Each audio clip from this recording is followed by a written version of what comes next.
على فكرة اليوتيوب بقى فتن عليكم وقال ان 75% من الناس اللي بتشوف الفيديوهات بتاعتي مش عاملين سبسكرايب. مستني ايه؟ انزل اعمل سبسكرايب دلوقتي حالا.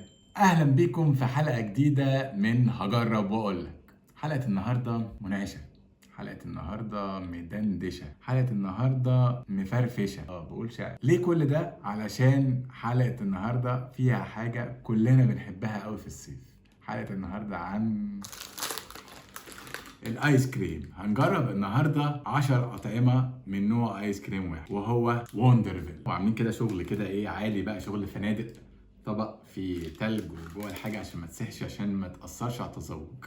يا سلام يا سلام. وخلي بالكم في مفاجاه تحفه في اخر فيديو وما تجريش عشان تشوفها.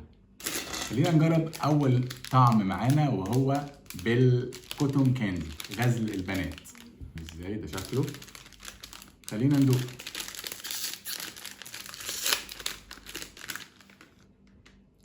شكله يا جماعة تحفة. بصوا شكله عامل ازاي. هو عليه طبقة من بره شوكولاتة بيضة، ومن جوه باين ان هو شكله نفس اللون ده. فخلينا ندوق.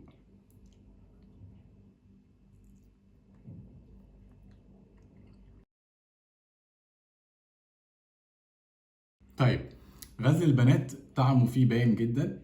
الطبقة من بره كده شوكولاتة بيضة، طعمها حلو جدا. غزل البنات اللي جواه طعم كده، غزل البنات بطعم بفليفر، مش ليه اعتقد مدي كده على بلو بيري او طعمها مزز شويه. فتقييمي ليه حلو جدا، انصحكم تجربوه.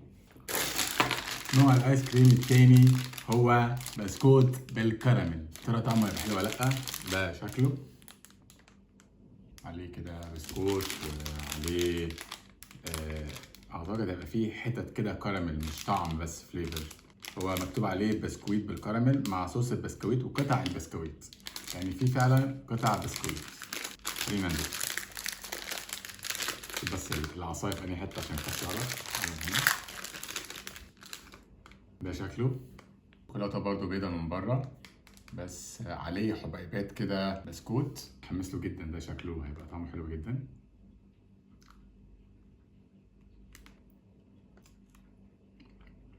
طيب، هو طعم البسكوت في الحبيبات الصغيره اللي شفتوها دي فبصراحه طعمه مش باين خالص. انا استطعمت طعم الشوكولاته البيضاء والكراميل، طعم الايس كريم من جوه كراميل، مفيش طعم بسكوت خالص يعني. فيعني كان المفروض يقولوا بالكراميل. تقييمي ليه يعني ايس كريم حلو طبعا، بس مش اللي مكتوب عليه. لو انت عايز ايس كريم بالبسكوت او مثلا جه في دماغك اللوتس زي ما جه في دماغي، لا ما تشتريش ده. لكن الكراميل وطعمه حلو، طعمه حلو. خلينا نفصل ونجيب بقى كوبايه. دي كده هي كل حاجه من الوندرفيل ده. في منه ستيك زي اللي احنا كنا جربناه من شويه، وفي منه كوبايات زي دي كده. دي بطعم المانجو النباتي، يعني اعتقد هتبقى مانجو طبيعي نباتي، مكتوب عليها مانجو طبيعي نباتي. فاللي لقيته منه ستيك جبته، واللي لقيته منه كوبايات جبته. مش عارف بقى في معلقه جواها ولا لا، فخلينا نشوف. تبقى بتفتح من هنا كده حته، بنشيلها وبعد كده بنفتح. بس هي جامده شويه، خلينا نفتح هنا. اوكي، بنفتح. اول ما نفتح بنلاقي هنا معلقه كده ورا، شايفينها؟ فدي حركه لذيذه جدا بصراحه، بدل ما نروح نجيب معلقه، فدي حركه ذكيه جدا. خلينا نفك المعلقه كده، بنفكها كده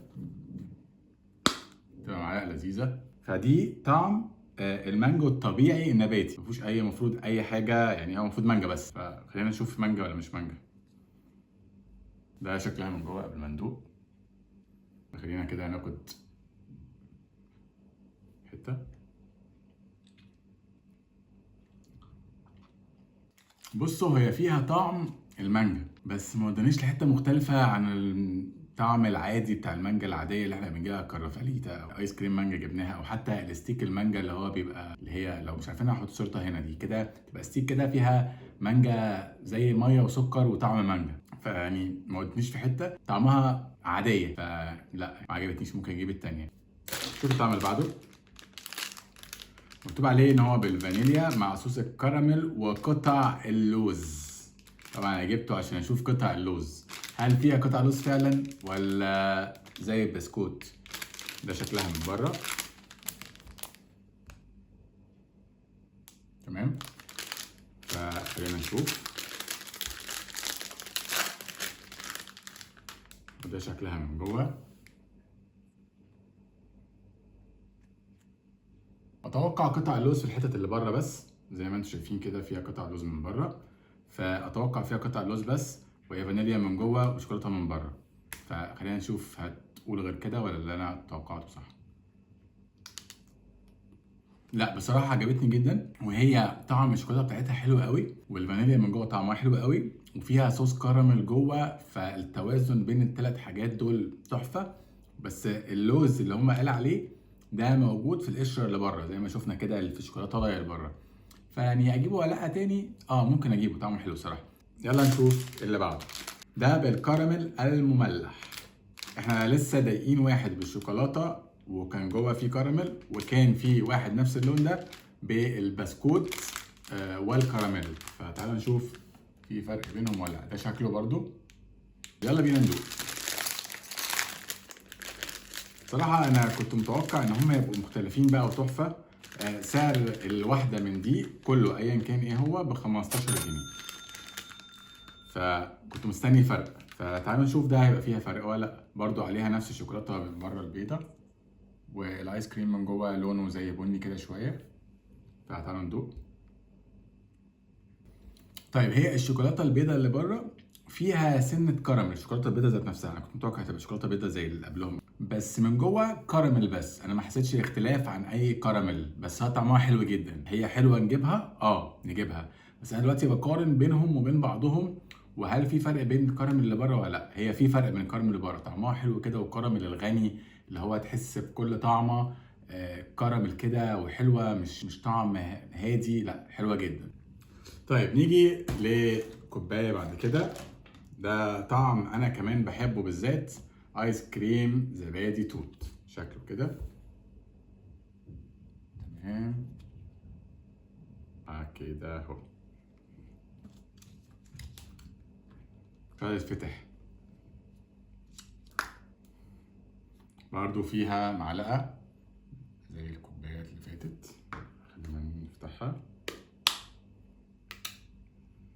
وده شكلها من جوه. خلينا ندوق.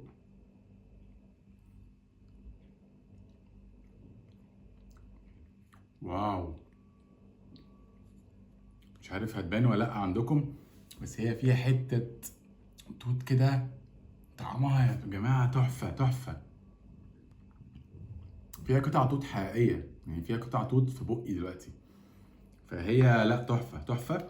طعم التوت باين جدا، طعم الزبادي برضو باين. يعني هي فيها توازن كده، بس التوت طاغي قوي.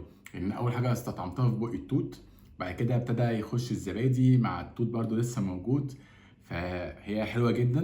فيها سنه كده، التوت هو بيبقى فيه كده سنه صغيره قوي لزعان موجوده، لان هو فيه توت حقيقي. يعني حلوه قوي قوي قوي، من احسن واحده لغايه دلوقتي دقتها فيهم.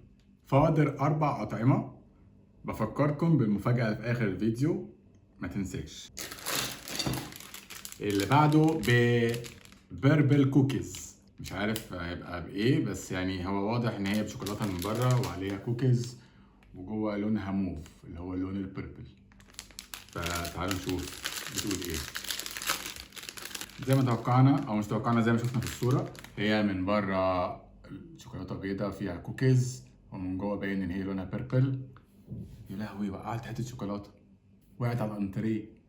خلينا ندوق. بص لونها بعد ما اكلنا شوكولاته، لونها بيربل. طيب بصراحه طعم الشوكولاته البيضاء هي فيها طعم كوكيز بيقرمش، كوكيز حتت كوكيز، بس من جوه يعني حسيتها قريبه قوي قوي قوي قوي من الكوتون كاندي، من الغزل البنات اللي احنا دقناه اول واحد خالص. مش حاسس بفرق. فهي وكوتون كاندي واحد، يعني اكني جبت الاتنين واحد، بس دي عليها كوكيز من بره شويه لان الكوتون كاندي ما كانش عليها. بس فممكن يكون هو ده الفرق، مش عارف صراحه. بس يعني هي لو انت بتحب الكوكيز هات دي، لو ما بتحبش الكوكيز هات الكوتون كاندي. فاضل 3 فليفرز. على فكره اللي بيتفرج وما عملش سبسكرايب، انا شايفك، شايفك. انزل اعمل سبسكرايب يلا. الطعم اللي بعده بالكوكيز اند كريم. ده كوبايه كوكيز اند كريم. خلينا نفتحها بنفس طريقه الفتح، واعتقد هنلاقي جواها معلقه على زي ما يعني زي ما شفنا.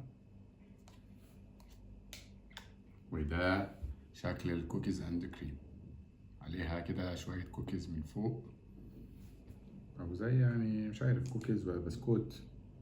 هما حاطين صورة يعني اوريو هنا، مش عارف ده اوريو ولا ايه، مش كوكيز، مش عارف يعني كوكيز ولا اوريو، يعني بسكوت. فتعالوا ندوق. ناخد كده حتة فيها كوكيز، نشوف كده، بص شكلها عامل ازاي. هندوق. بصراحة حلوة جدا، طعمها مش فانيليا، لا طعمها حاجة غنية كده، فانيليا غنية زي كريمة اللي هو تحسها تقيلة شوية. وطعم البسكوت او الكوكيز او هو بصراحة اوريو، انا يعني طعمه بالنسبة لي اوريو مش كوكيز. الاوريو فيها طعمه حلو جدا، فلو انت بتحب الايس كريم بالاوريو هيعجبك قوي.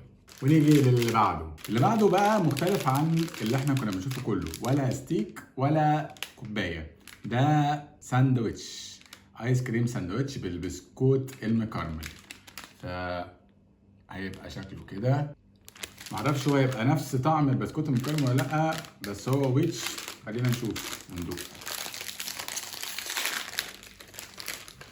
شكله حلو جدا، بس شكله يعني هو من ناحيتين بسكوت كده وفي النص ايس كريم. اعتقد هيبقى نفس طعم البسكوت المكرمل. خلينا ندوق.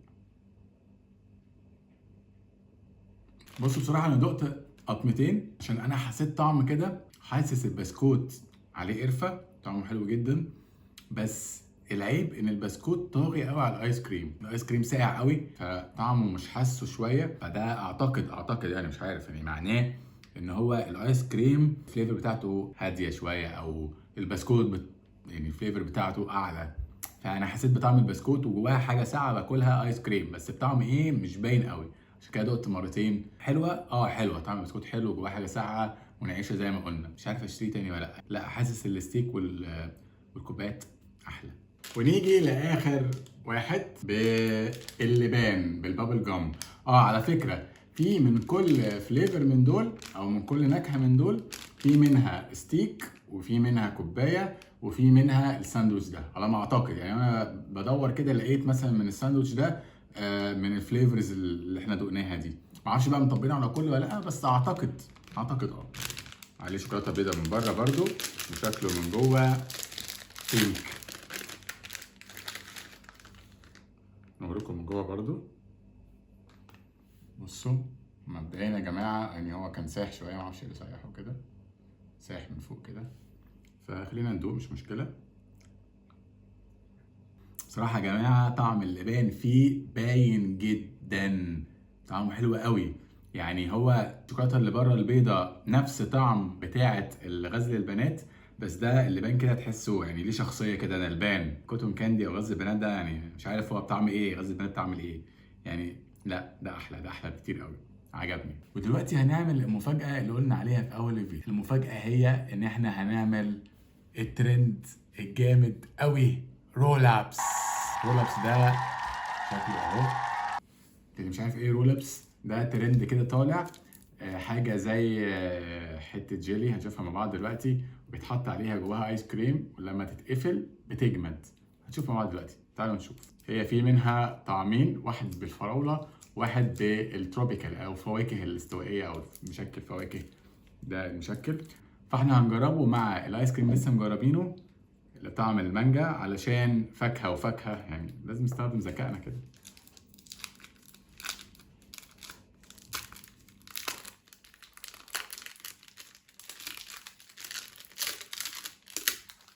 اوكي، ده شكلها كده، عليها غلاف برضو لسه بيتشال، بس هوريكم خطوه خطوه. عليها غلاف كده بيتشال زي ده كده عشان تطلع الرولات الترنداوي اللي مش عارفين اصلا طعمها حلو ولا ترند على الفاضي. فده لونها بعد ما فتحناها، احنا شايفين كده. فخلينا ندوق حته من الرول ابس، نشوف طعمها ايه الاول اصلا قبل ما نحط فيها الايس كريم. دي حته كده من الرول ابس صغيره، بيلزق في اللسان قوي. طيب هو ميكس ما بين قمر الدين والجيلي اللي هو الكاندي، الجيلي كولا اللي هو بيتاكل ده الكاندي بطعم الفواكه. فهو فيه طعم فواكه كتير جدا، بس هو ميكس كده بين قمر الدين، يعني حاسس في بقي نفس قوام قمر الدين بس بطعم الكاندي او طعم اللي هي الجيلي كولا، بس مش بطعم الكولا اللي هو بالفواكه بقى. تعالوا نجرب. فاحنا هنجيب الايس كريم دلوقتي ونحطه جوه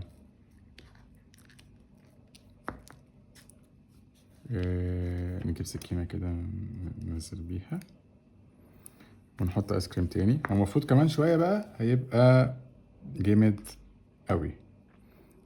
فتعالوا نحط تاني عشان ما يبقاش حجة، عشان لو ايه باظت يبقى الترند، ماليش دعوة. المفروض بقى هنقفلها عليها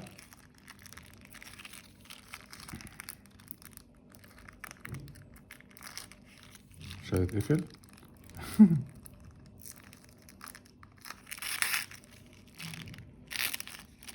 وكده بنقفل عليها بقى بطريقة عشوائية. لزقت في الترابيزة. طيب هي اتعملت اهي تمام. فالمفروض نستنى لغاية لما تجمد. سامعين الصوت؟ المفروض دلوقتي هنجربها. طيب هو ده شكلها. هي بصراحة ما نجحتش معايا قوي، بس يعني هي نشفت والايس كريم جواها، فخلينا ندوق.